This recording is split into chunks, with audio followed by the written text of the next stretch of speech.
तो अजीजों, अफगानिस्तान में अभी रिसेंटली तालिबान के डिप्टी मिनिस्टर मोहम्मद नबी उमरी को ग्रेटर अफगानिस्तान का नक्शा तोहफे में दिया गया है।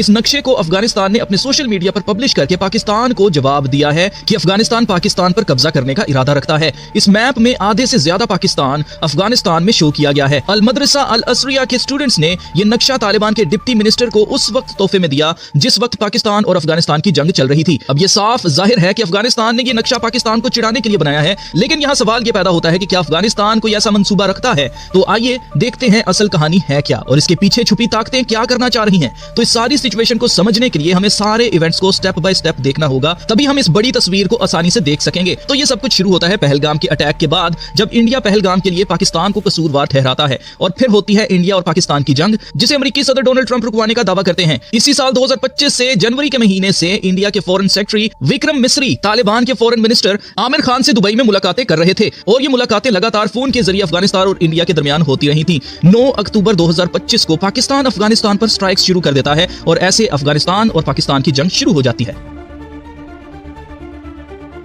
जो अब तुर्की और कतर की मदद से इस जंग में सीजफायर हो चुकी है। इस जंग के शुरू होते ही अगले दिन यानी कि 9 अक्टूबर को यह जंग शुरू होती है और 10 अक्टूबर 2025 को तालिबान के foreign minister Aamir Khan India visit करते हैं।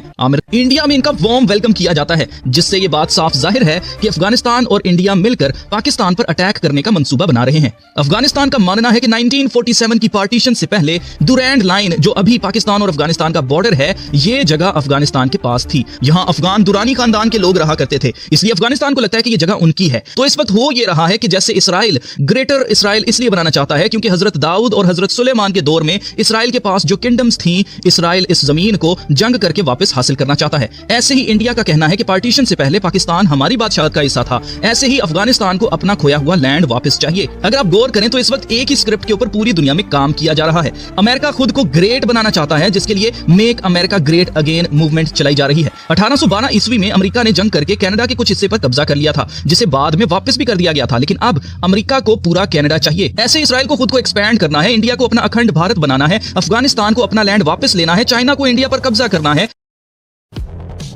तो अगर हम देखें तो क्लियरली ये खुदा के कलाम की पेशगोई हमारी आंखों के सामने पूरी हो रही है। जैसे यीशु मसीह के शागिर्दों ने उनसे पूछा था कि आपके फिर वापस आने की निशानियां क्या होंगी, तो यीशु मसीह ने फरमाया था, तुम जंगे और जंगों की अफवाहें सुनोगे, कौम कौम पर और सल्तनत सल्तनत पर चढ़ाई करेगी। और आज वही हो रहा है, कौम कौम पर और सल्तनत सल्तनत पर चढ़ाई कर रही है। लेकिन क्या अफगानिस्तान पाकिस्तान पर कब्जा कर लेगा? तो ये सब कुछ डिपेंड करता है पाकिस्तान के न्यूक्लियर वेपन पर। जी हाँ, आपको याद होगा मैंने आपसे बहुत पहले कहा था कि न्यूक्लियर बॉम्ब की चोरी होने वाली है, और वो न्यूक्लियर वेपन किसी और मुल्क का नहीं बल्कि पाकिस्तान का न्यूक्लियर वेपन है, क्योंकि पूरे मुस्लिम वर्ल्ड में जितने भी दुनिया के अंदर मुस्लिम ममालिक हैं, उनमें से वाहिद पाकिस्तान के पास न्यूक्लियर वेपन है और किसी के पास नहीं है। और ये मंसूबा कि तालिबान पाकिस्तान को टेक ओवर करे और पाकिस्तान के न्यूक्लियर वेपन पर कब्जा कर ले, ये प्लान कोई अभी नहीं बना और ना ही ये कोई हादसाती तौर पर हो रहा है, बल्कि इसके बारे में इस्राएली प्राइम मिनिस्टर नेतन्याहू ने साल 2011 में एक इंटरव्यू के दौरान बताया था। अब यहां पर जरा गौर कीजिएगा कि 2011 में अमेरिकी फौज अफगानिस्तान में थी। उस वक्त इनका कोई प्लान नहीं था अमेरिकी फौज को वापस बुलाने का। उस वक्त ये सवाल ही पैदा नहीं होता था कि तालिबान अफगानिस्तान पर कब्जा कर लेगा। लेकिन 2020 में अमेरिका खुद अफगानिस्तान तालिबान के हवाले करके अपनी फौज वहां से निकाल लेता है। उस वक्त भी मैंने आपसे कहा था कि ये कोई बड़े खतरे की तरफ इशारा है, क्योंकि अमेरिका अपना मकसद पूरा किए बगैर कोई काम नहीं करता। अमेरिका का मकसद ईरान और पाकिस्तान दोनों मुल्कों को एक तीर से दो शिकार करके डिस्टेबलाइज करना है,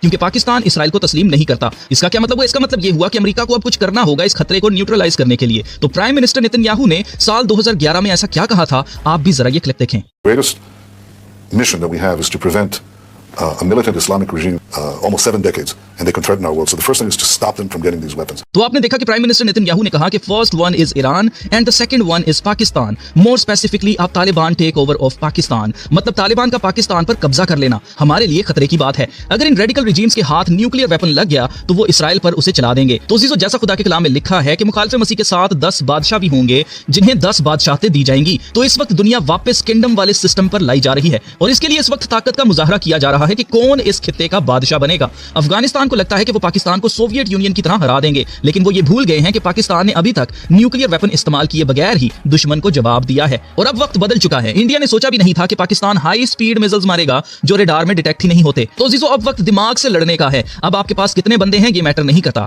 एक बॉम्ब कई आदमियों को हेल भेजने के लिए काफी है। बाकी अब क्या अफगानिस्तान पाकिस्तान के न्यूक्स तक पहुंच पाएगा या नहीं, ये अब वक्त ही बताएगा। लेकिन मुझे इतना पता है कि दुनिया किंगडम वाले सिस्टम पर वापस लाई जा रही है, जो हमें किंगडम ऑफ हेवन के बारे में याद दिलाती है। तो अजीजों, तौबा करो, क्योंकि आसमान की बादशाही नजदीक आ गई है।